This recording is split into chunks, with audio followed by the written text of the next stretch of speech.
প্ৰাকৃতিক সৌন্দৰ্যৰে ভৰপূৰ অসম সৃষ্টিকৰ্তাৰ অপূৰ্ব দান।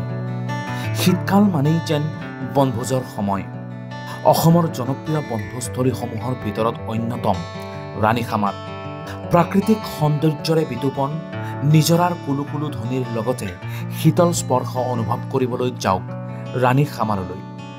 ৰূপে বিনন্দীয়া অসমী আইৰ এটি মোহনীয় অংগ বৰদুৱাৰৰ ৰাজাপাৰা গাঁও পঞ্চায়তৰ অন্তৰ্গত ৰাণীখামাৰ অঞ্চল।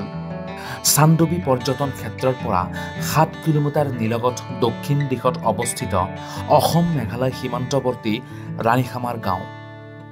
ৰাজাপাৰা তিনিআলিৰ পৰা দক্ষিণ দিশলৈ পাহাৰীয়া আৰু সমতল ভূমিৰে অকোৱা পকোৱা মেঘালয় সীমান্তলৈ গতি কৰা মনোৰম পথটোৰে গ'লে ৰাণীখামাৰ পোৱা যায়।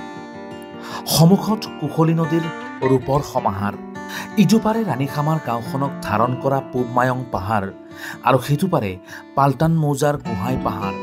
শীতৰ সময়ত শীতৰ কুঁৱলী ফালি চিৰপ্ৰবাহমান হৈ আছে কুশলী নদী।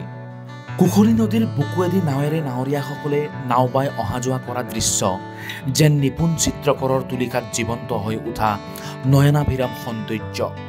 গাঁওখনৰ শেষ প্ৰান্তত থকা নিজৰাটিৰ কুলু কুলু ধ্বনিত উন্মানা হয় প্ৰতিজন প্ৰকৃতি প্ৰেমিক। প্ৰকৃতিৰ সৌন্দৰ্যৰ অফুৰন্ত দান ৰাণীখামাৰৰ কাফানডঙা জলপ্ৰপাত। গাৰো ভাষাৰ কাঠাডোঙা শব্দৰ অৰ্থ হ'ল পাতিবলগীয়া কথা বতৰা। হয়তো কাঠাডঙাই মুখ বাগৰি আহি বৰ্তমানৰ কাফানডঙা হিচাপে পৰিচিত হ'ল। বনভোজস্থলীৰ নদীৰ ঘাটৰ পৰা প্ৰায় 15-20 মিনিট সময় নাৱেৰে উজাই আহি কিছু পাহাৰীয়া পথেৰে খোজকাঢ়ি গ'লে দেখিবলৈ পোৱা যায় কাফানডঙা জলপ্ৰপাত। কাফানডঙা ৰাণীখামাৰৰ অকল সুন্দৰতাৰ প্ৰতীকেই নহয়, কাফানডঙা ৰাণীখামাৰৰ স্বাভিমান। ৰাণীখামাৰ গাঁৱৰ বয়োজ্যেষ্ঠ ব্যক্তিৰ মতে সৰগৰ 12 গৰাকী অবিস্মৰণীয় বছৰৰ বিশেষ একোটি তিথিত সিহঁতৰ ৰাণীৰ সৈতে আহি কাফানডঙা জলপ্ৰপাতত জলকেলি কৰিছিল আৰু পাঁচৰাণী পাহাৰত জিৰণি লৈছিল।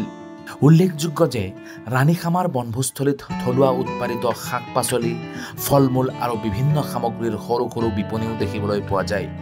তাৰোপৰি এই বনভোজস্থলী অতিকৈ চাফ চিকুণ আৰু গাড়ী ৰখাৰ ধুনীয়া সুবিধা আছে। সেয়েহে প্ৰতি বছৰে লোকে লোকাৰণ্য হৈ পৰে ৰাণীখামাৰ বনভোজস্থলী।